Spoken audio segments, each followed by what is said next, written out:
شهر رمضان الذي أنزل فيه القرآن هدى للناس وبينات من الهدى والفرقان بسم اللہ والحمد للہ والصلاة والسلام علی رسول اللہ وبعد۔ ہمارے سامعین ناظرین السلام علیکم ورحمۃ اللہ وبرکاتہ۔ آج کے پروگرام لمحات رمضان میں کرنے کے دو کام ہیں۔ دیکھیے، انسان روزہ رکھتا ہے، بھوکا رہتا ہے، پیاسا رہتا ہے، کھانا پینا کوئی گناہ کی چیزیں نہیں ہیں، کوئی حرام نہیں ہے، کوئی ناجائز نہیں ہے، حلال چیزوں سے بھوکا رکھتا ہے اپنے آپ کو اور پیاسا رکھتا ہے، جائز چیزوں سے اپنے آپ کو دور رکھتا ہے۔ لیکن کتنے ہی افسوس کی بات ہوگی کہ جائز اور حلال چیزوں سے تو اپنے کو دور رکھے مگر حرام چیزوں سے نہ بچے۔ تو ایسے روزے کے بارے میں حضرت ابو ہریرہ رضی اللہ تعالیٰ عنہ سے مروی ہے کہ نبی کریم سرور دو عالم صلی اللہ علیہ وسلم نے ارشاد فرمایا: من لم يدع قول الزور والعمل به فليس لله حاجة في ان يدع طعامه وشرابه۔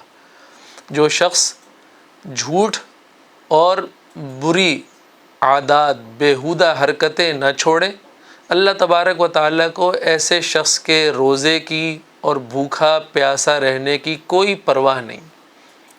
اسی طرح آپ علیہ الصلاۃ والسلام نے فرمایا: الصوم جنہ، روزہ ایک ڈھال ہے۔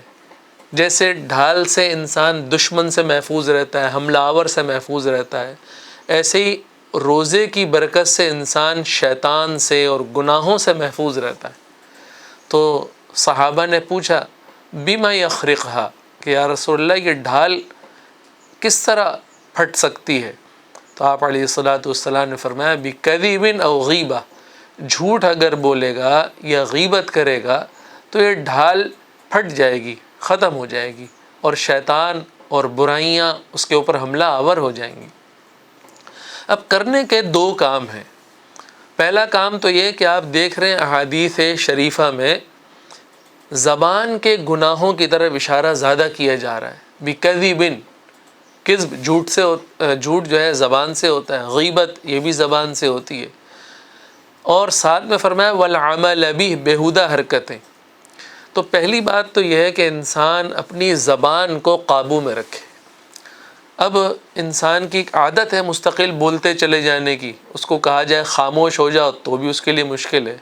اس کا آسان حل یہ ہے کہ آپ ہاتھ میں ایک تسبیح رکھیں، لکڑی کی رکھیں یا کاؤنٹر تسبیح رکھیں، اور مستقل اپنی زبان کو اللہ کی یاد، اللہ کے ذکر سے تر رکھیں۔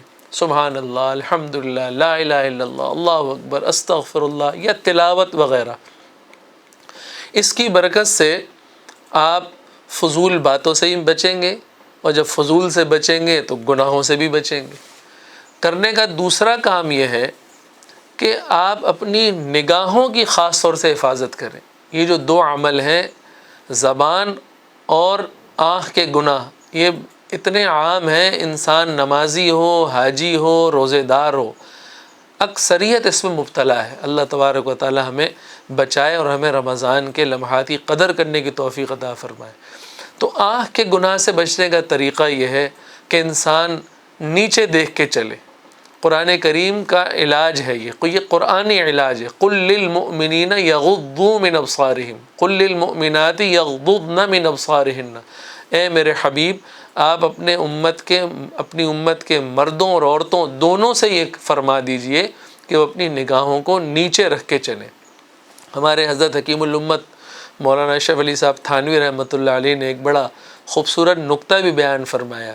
جب حق تعالیٰ نے شیطان کو اپنی بارگاہ سے نکال دیا تو اس نے یہ کہا کہ لآتینہم من بین ایدیہم ومن خلفہم وعن ایمانہم وعن شمائلہم، میں تیرے بندوں کے سامنے سے آؤں گا، بہکاؤں گا، پیچھے سے آؤں گا، بہکاؤں گا، دائیں جانب سے آؤں گا، بہکاؤں گا، بائیں جانب سے آؤں گا، بہکاؤں گا۔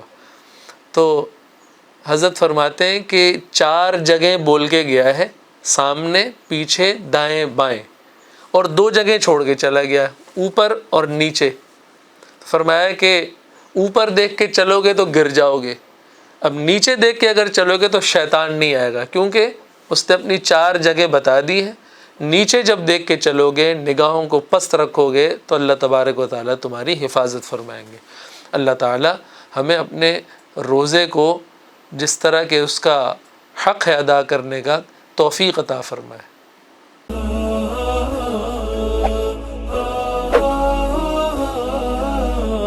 فاح من روض الجنان عطره في كل آن.